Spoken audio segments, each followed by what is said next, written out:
day 3 of the So New in June challenge. So yesterday, I accidentally said it was day 1, it wasn't, it's day 2. I've labelled the video correctly and everything, but I'm an idiot. So if you want to check out days 1 and 2, intro vlog and my fabric reveal, then that is yesterday and the day before, so I've linked them below. And today we are talking all things pattern. So firstly, welcome back to So What If I Sew, or welcome if you're new. I'm Jess and this is my channel all about sewing, dressmaking and all things stitch related. And today I join you looking very summery and very, very warm. So it's been around 27 degrees today, so I have got my really cute little Rhea hack that I made for So Yellow Friendo. It's kind of like a long baby doll, to be honest, but it is like the most comfortable thing. It's this really lightweight viscose and I love it. So that has been absolutely lifesaver today. Like, I love the sunshine. Adam's not a fan, so I think he's okay in the house, but I am really missing getting to lie outside. I miss having a garden right now. But anyway, today we are talking about patterns. So when it comes to clothes I would buy in a shop or patterns I make, there are some fairly distinct types of clothing I tend to go to and types of clothing I avoid, both because I don't like the way I look in it, and also there are clothes I've been told to avoid for most of my life. So today I've decided to take a bit of a step outside of my comfort zone. So, you know, for those of you who haven't followed me for very long or don't know me, my comfort zone is I love tight dresses, anything fitted, bodycon, stuff like that, I absolutely love it. And I don't mind buffet dresses like this, if, like, that's kind of been more recent actually, when I've been more comfortable with them. But it's still not like I prefer them to be a little shorter if they are, or, you know, I'm not a big kind of flouncy sort of boho aesthetic, that's not really me. So I do tend to like things that are a bit fitted, even if they are, like this dress is very fitted at the waist, but then very floaty at the very bottom and the sleeves, so I kind of like a mix.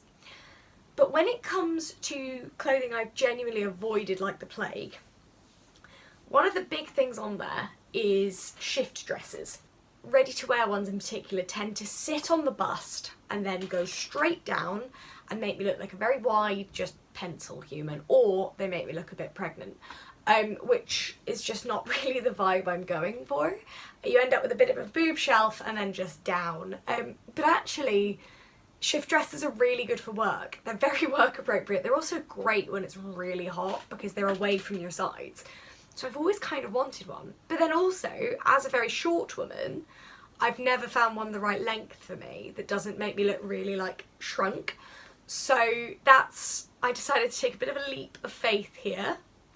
And the pattern I will be making for this challenge is one I've wanted to try for a while, and I want to, similar to when I first made a Rhea dress and discovered I could wear floaty sundresses, I have decided to take a leap of faith and make a shift dress. And I will be using the Nina Lee Carnaby Dress. So if I show you the pattern there, I've linked it below.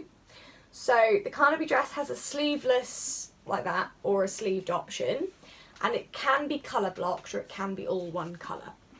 So I'm really excited to make this. As a pattern, it's quite far out of my comfort zone, but not that difficult because it's only a week for this challenge, so I wanted to make sure I was tackling something doable.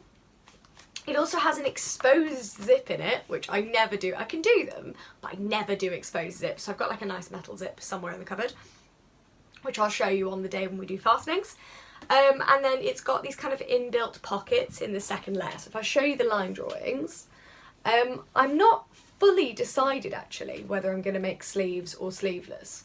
So what I'm considering doing is making it sleeveless and then making the sleeves and basically putting one sleeve in and seeing how I feel about it, because there's nothing to lose by doing that.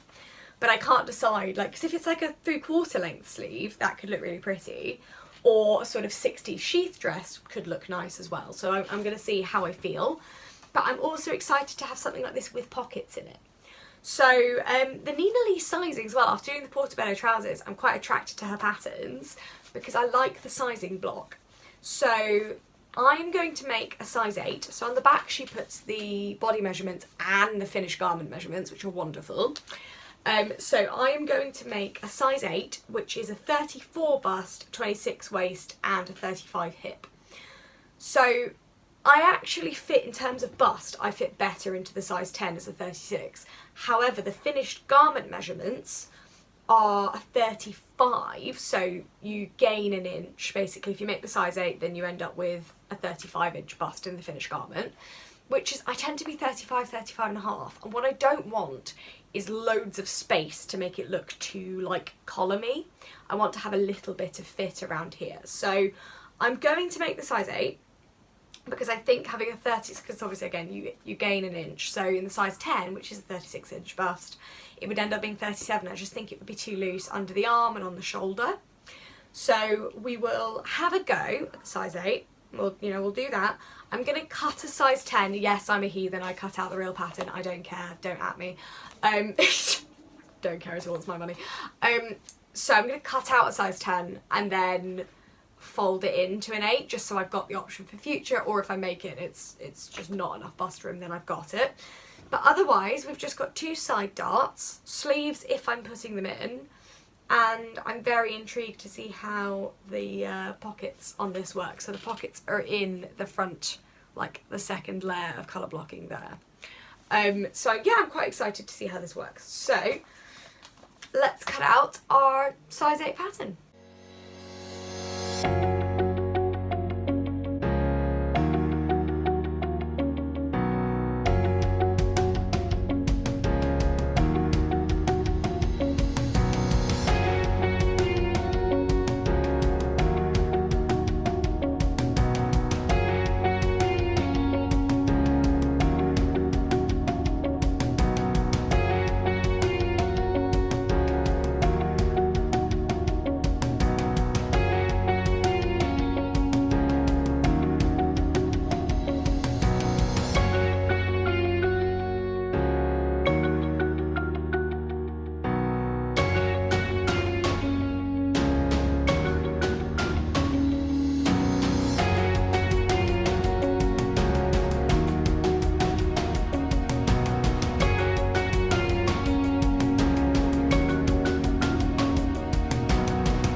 So you join me on the floor next to a stack of pattern pieces, which are now going to go in ceremonially in the current project bag.